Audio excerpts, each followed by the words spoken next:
रावण के जन्म की कथा एक। जब श्री राम अयोध्या में राज्य करने लगे तब एक दिन समस्त ऋषि मुनि श्री रघुनाथ जी का अभिनंदन करने के लिए अयोध्यापुरी में आए। श्री रामचंद्र जी ने उन सबका यथोचित सत्कार किया।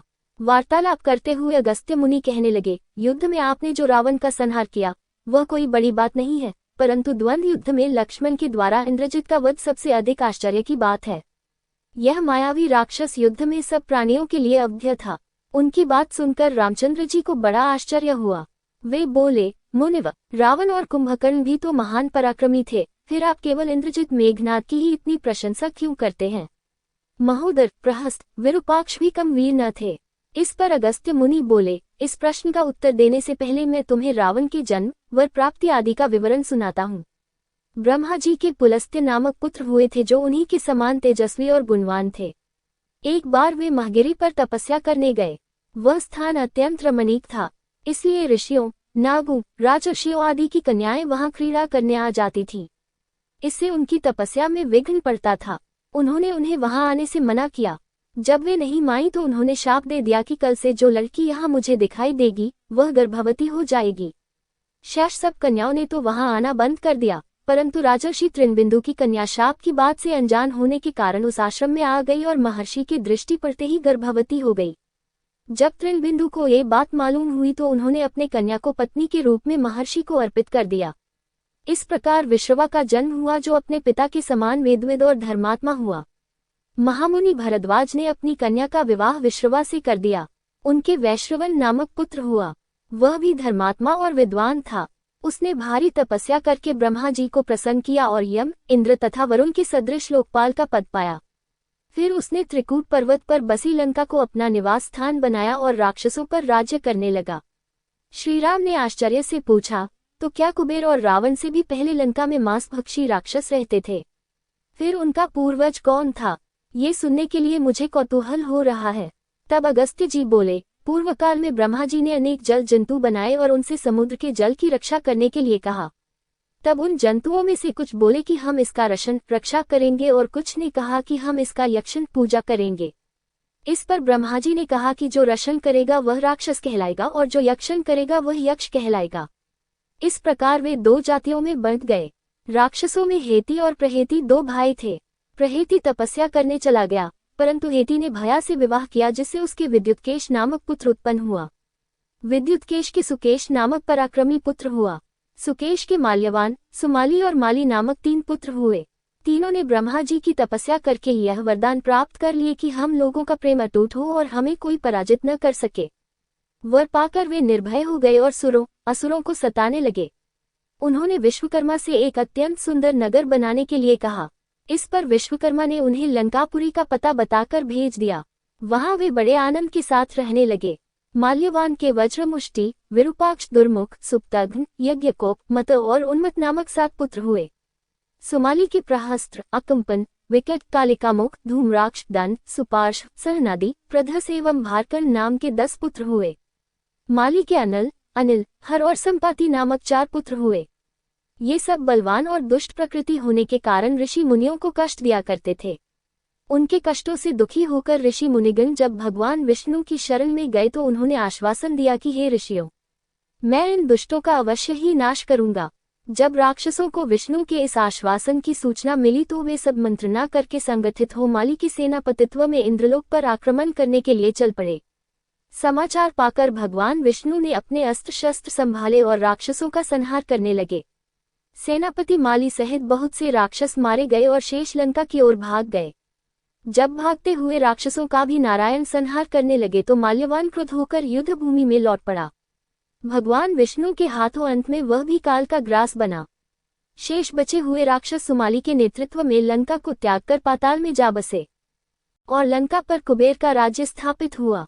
अब मैं तुम्हें रावण के जन्म की कथा सुनाती हूँ।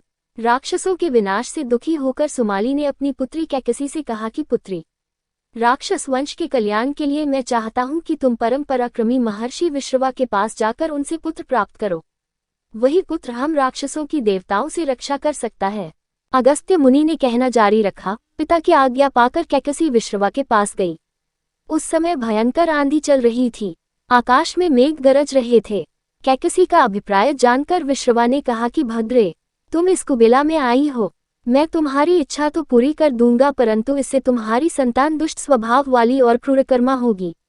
मुनि की बात सुनकर कैकसी उनके चरणों में गिर पड़ी और बोली कि भगवान, आप ब्रह्मवादी महात्मा हैं, आपसे मैं ऐसी दुराचारी संतान पाने की आशा नहीं करती, अतः आप मुझ पर कृपा करें।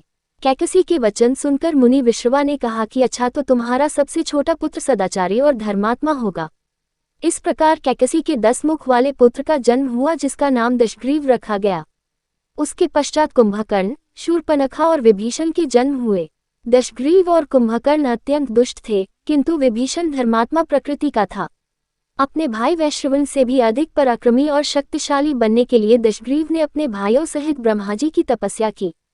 ब्रह्मा के प्रसन्न होने पर दशग्रीव ने मांगा कि मैं गरुड़, नाग, यक्ष, दैत्य, दानव, राक्षस तथा देवताओं के लिए अभ्य हो जाऊं। ब्रह्मा जी ने तथास्तु कहकर उसकी इच्छा पूरी कर दी। विभीषण ने धर्म में अविचल मति का और कुंभकर्ण ने वर्षों तक सोते रहने का वरदान पाया। फिर दशग्रीव ने लंका के राजा कुबेर को विवश किया कि वह लंका छोड़कर अपना राज्य उसे सौंप दे। अपने पिता विश्रवा के समझाने पर कुबेर ने लंका का परित्याग कर दिया और रावण अपनी सेना, भाइयों तथा सेवकों के साथ लंका में रहने लगा। लंका में जम जाने के बाद अपने बहन शूर्पणखा का विवाह कालका के पुत्र दानवराज विद्युवेहवा के साथ कर दिया। उसने स्वयं दिति के पुत्र मय की कन्या मंदोदरी से विवाह किया, जो हेमा नामक अप्सरा के गर्भ से उत्पन्न हुई थी। विरोचन कुमार बलि की पुत्री वज्रज्वला से कुंभकर्ण का और गंधर्वराज महात्मा शैलुष की कन्या सरमा से विभीषण का विवाह हुआ। कुछ समय पश्चात मंदोदरी ने मेघनाद को जन्म दिया, जो इंद्र को परास्त कर संसार में इंद्रजित के नाम से प्रसिद्ध हुआ। सत्ता के मद में रावण उच्छृंखल हो देवताओं, ऋषियों, यक्षों और गंधर्वों को नाना प्रकार से कष्ट देने लगा। एक बार उसने कुबेर पर चढ़ाई करके उसे युद्ध में पराजित कर दिया और अपनी विजय की स्मृति के रूप में कुबेर के पुष्पक विमान पर अधिकार कर लिया। उस विमान का वेग मन के समान तीव्र था। वह अपने ऊपर बैठे हुए लोगों की इच्छानुसार छोटा या बड़ा रूप धारण कर सकता था। विमान में मणि और सोने की सीढ़ियां बनी हुई थीं और तपाए हुए सोने के आसन बने हुए थे। उस विमान पर बैठकर जब वह शरवण नाम से प्रसिद्ध सरकंडों के विशाल वन से होकर जा रहा था, तो भगवान शंकर के पार्षद नंदीश्वर ने उसे रोकते हुए कहा कि दशग्रीव, इस वन में स्थित पर्वत पर भगवान शंकर क्रीड़ा करते हैं, इसलिए यहाँ सभी सुर, असुर, यक्ष आदि का आना निषिद्ध कर दिया गया है। नंदीश्वर के वचनों से क्रुद्ध होकर रावण विमान से उतरकर भगवान शंकर की ओर चला। उसे रोकने के लिए उससे थोड़ी दूर पर हाथ में शूल लिए नंदी दूसरे शिव की भांति खड़े हो गए। उनका मुख वानर जैसा था। उसे देखकर रावण ठहाका मारकर हंस पड़ा। इससे कुपित हो नंदी बोले कि दशानन, तुमने मेरे वानर रूप की अवहेलना की है, इसलिए तुम्हारे कुल का नाश करने के लिए मेरे ही समान पराक्रमी रूप और तेज से संपन्न वानर उत्पन्न होंगे। रावण ने इस ओर तनिक भी ध्यान नहीं दिया और बोला कि जिस पर्वत ने मेरे विमान की यात्रा में बाधा डाली है, आज मैं उसी को उखाड़ फेंकूंगा। ये कहकर उसने पर्वत के निचले भाग में हाथ डालकर उसे उठाने का प्रयत्न किया। जब पर्वत हिलने लगा तो भगवान शंकर ने उस पर्वत को अपने पैर के अंगूठे से दबा दिया। इससे रावण का हाथ बुरी तरह से दब गया और वह पीड़ा से चिल्लाने लगा। जब वह किसी प्रकार से हाथ न निकाल सका तो रोते रोते भगवान शंकर की स्तुति और क्षमा प्रार्थना करने लगा। इस पर भगवान शंकर ने उसे क्षमा कर दिया और उसके प्रार्थना करने पर उसे एक चंद्रहास नामक खड्ग भी दिया।